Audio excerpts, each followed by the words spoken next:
This is How Curious from KGOU, exploring your questions about Oklahoma. I'm Claire Donnelly. George Bogaski is on a mission. I've been on this quest for about a decade and a half of walking the entire perimeter of Oklahoma.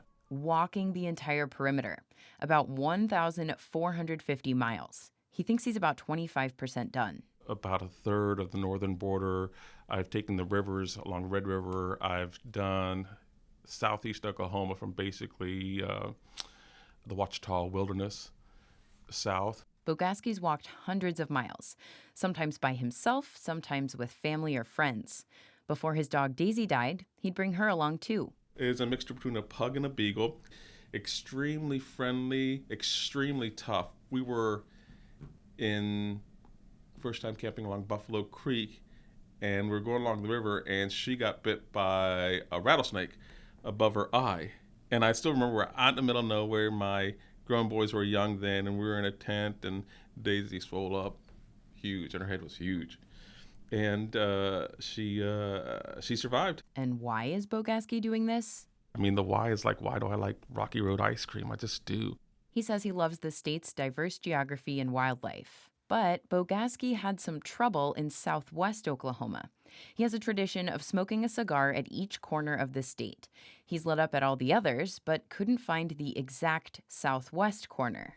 And I smoked a cigar close to what I thought was the corner, but if I didn't, the cigar was wasted. Bogaski asked How Curious, where exactly is Oklahoma's southwest corner? Is there a marker? So picture a map of Oklahoma. Most of the border is relatively straight. Even the panhandle, which sticks out but is basically a rectangle.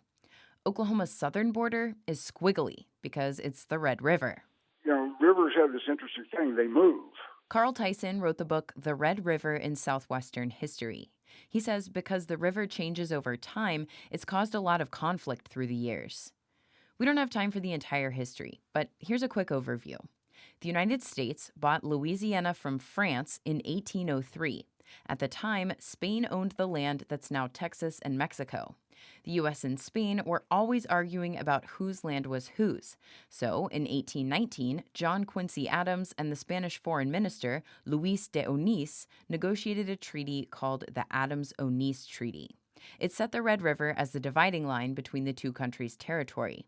But here's Carl Tyson again. Nobody was doing surveys and trying to figure out exactly what they were talking about. There are some 18th and 19th century treaties where they talk about, it'll go to, a certain point on this river, and it turns out later on the river didn't go there. They just were guessing. Tyson says once people did survey the land more than 30 years later, after Texas joined the U.S., they found the Red River splits into two parts, which wasn't in the treaty. And it says it follows the Red River's main course. So then it becomes, what's the main course? Because if you go out there and you look, they're both about the same size. Tyson says Texans wanted the land for ranching, and the United States government wanted to keep it as part of what were then called the Oklahoma and Indian Territories. The case eventually went before the U.S. Supreme Court. The federal government won, but it didn't fix the problem because the river is always shifting. I would guess that there's not been a year since 1890 in which there was not some conflict between the state of Oklahoma and the state of Texas over where the river was and where the river is now. Think about it. If the boundary is the bank of the river, where is that bank? And how do you measure it? And what do you do when the bank changes or disappears in something like a flood? In 1999, Oklahoma enacted the Red River Compact, an agreement with Texas approved by the federal government that lets them more easily determine the border by using, quote, the visually identifiable continuous line of vegetation along the river's south bank. Now, back to George Bogaski's question. Where is Oklahoma's southwest corner? Well, I went on Google Maps, zoomed in on the corner, and got some coordinates. 34.560454 degrees by minus 100 degrees. Davey Edwards says that's probably pretty close, but Google Maps may not be the most accurate. So if you follow the south bank of the Red River as described in the 1923 Supreme Court decision, and you get to the 100th degree meridian, from Greenwich, then that's the southwest corner of Oklahoma. Edwards is a land surveyor registered in both Texas and Oklahoma.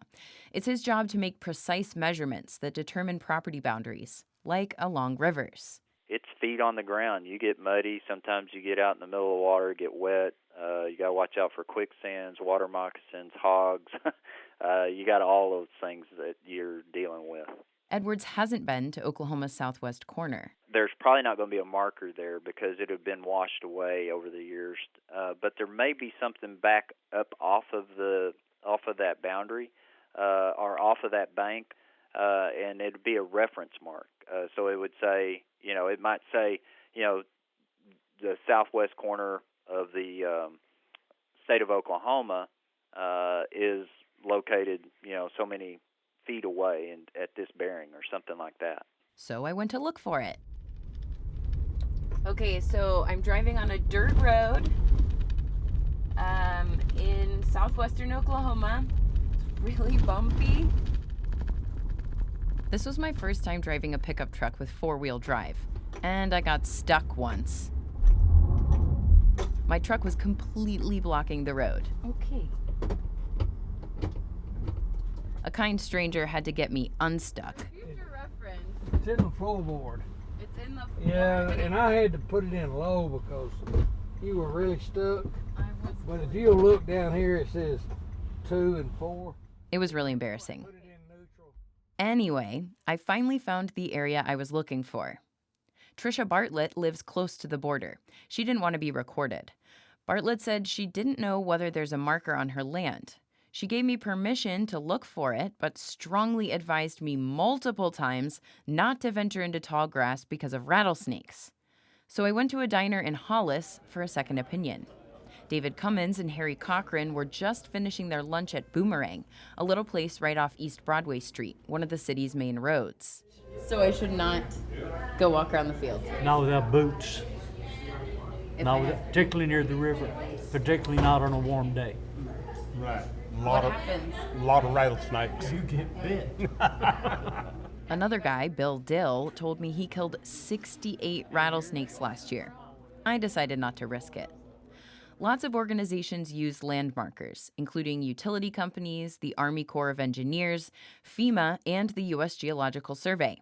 Patrick Wilson at USGS says his organization's purpose is to map the country's terrain, not to determine state boundaries, meaning USGS probably didn't mark Oklahoma's corner.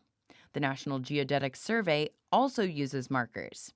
I searched the Geodetic Survey's database and found 4 markers near Oklahoma's corner. One seems to reference an old Oklahoma-Texas boundary marker, a gray stone with a cross cut in the top, but not the current southwest corner. According to the database, the gray stone was not recovered when surveyors visited the station in 1958, so it may not be there anymore. I can't say for certain whether there's a marker at the corner, but maybe George Bogaski and I will go look for it, with boots, at a time with fewer rattlesnakes.